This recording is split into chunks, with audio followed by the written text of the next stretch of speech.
Now, that ideology didn't suddenly stop as soon as they confronted the experience of colonization in America. It was carried over.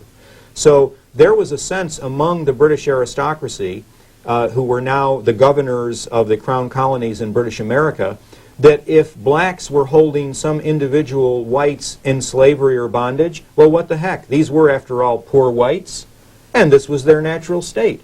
To the credit, I certainly don't wish to indict all wealthy whites. I'm not engaged in a class warfare here. I come from a family that had a fairly affluent background, so I don't have any axe to grind. It's just that this is what the facts, the documentary record, the empirical facts speak, and I must therefore be the vessel of their articulation. But there was finally a law passed. If you look at Henning's history of the statutes of Virginia, they actually had to pass a law saying that no black or Indian shall hold a Christian in bondage. Well, Christian was a euphemism for white person. So that's one of the pieces of evidence that we know. Because, you know, they came to be very ashamed and embarrassed. The record of white enslavement is not something that they wanted to broadcast to the world.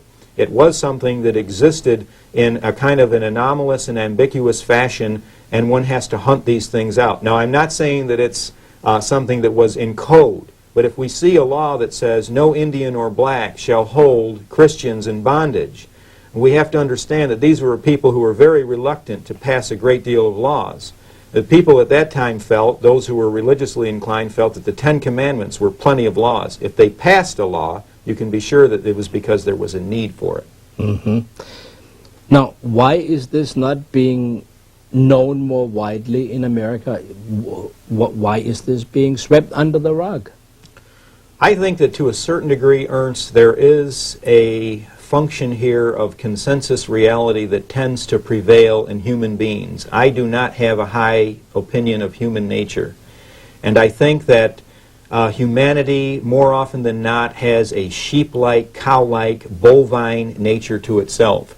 And since the received opinion is that blacks were slaves and whites were always the wealthy overseers, people don't tend to rock the boat. Now, people whose profession it is to look into this matter, university historians and academicians whose job it is to investigate and sift history, have this function of political correctness, which impinges on their tenure, their salaries, and indeed their relationship to the community.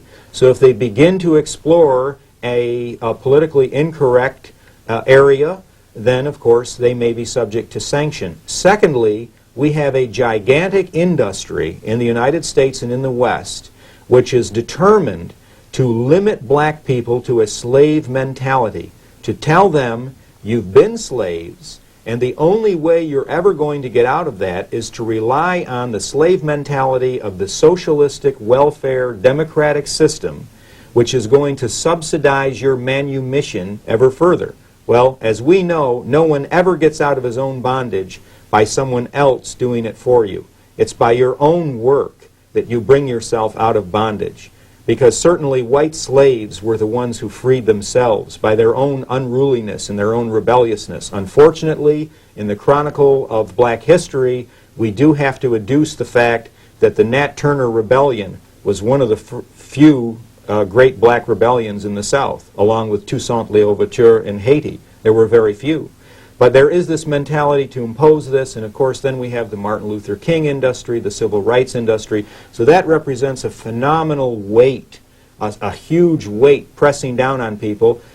I do think, though, that my book, in its own subtle kind of guerrilla way, I say subtle because only 5,000 copies have been sold. We're sort of a samizdat press ourselves. I do think that it's beginning to percolate down into the halls of academy. Is there not a good message here that one can say to blacks and to whites, look, you're not on opposite ends of a spectrum. You actually have a common shared experience, because undoubtedly many of the working class whites, the descendants of working class whites in America, are therefore descendants of white slavery as the blacks were of black slavery. Absolutely, and especially in Appalachia, where you had the phenomenon of the so-called border southern whites, the whites who peopled West Virginia, Tennessee, and Kentucky. People like Andrew Johnson, who became a president of the United States, he was vice president under Lincoln. Andrew Johnson had been an indentured servant. He was an apprentice tailor. He was treated brutally. He ran away. I don't consider him a white slave in the technical sense, because by that period in America's history, it had moved into, as a mass phenomenon, into something that was more a temporary bondage. However, nevertheless, you did have the fact that a reward was posted for him. For a president of the United States as a young man, a reward was posted, a wanted poster was issued, and he had to flee the state of Tennessee. He went on to become vice president, and after Lincoln was assassinated, president of the United States. But there was an independent group of Americans living in those mountain border regions who were unwilling to fight for the Confederacy, not because they were scalawags who sided with the blacks, but because in a sense they were ultra-nationalistic whites who didn't want to lift a finger for the planter aristocracy in the South, who poor white people felt treated blacks better than they did poor whites.